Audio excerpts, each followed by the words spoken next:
கமலஹாசன் சொல்லும் போது கூட எனக்கு இப்போ அடிக்கடி ரொம்ப அரசியல் பேச ஆரம்பிச்சிட்டார் அவர். அதனால் பிரமாதமாக சொன்னார், இந்த தர்மம் குலை பற்றி ஆவின்னு தான் தர்மக்குள் ஞாபகம் வந்தது, அதை போட்டிருக்கலான்னு.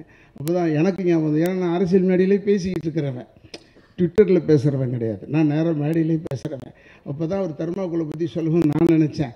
ஆஹா, இந்த தர்மாக்குள் அவங்க அந்த அம்மா மேலே போட்டிருந்த ஆவி மேலே போயிருக்காது இல்லை, இந்த ஆவி தப்பிச்சிருக்கும். அந்த தர்மாக்குள் ஐடியா செல்லூர் ராஜுக்கு அப்போயே நான் வரல, இது வேறு இப்போ வந்திருக்கேன்றது ஒரு வருத்தமாக இருந்தது. ஏன்னா எனக்கு அந்த அம்மாவை நம்பியே தான் இருந்தேன் நான். அதுக்காச்சும் இந்த நன்றியில் சொல்லிட்டு இதை எடிட்டிங்க போட்டு தொல்லை பண்ணிடாதீங்கடா, என்ன குழப்பிடாதீங்க.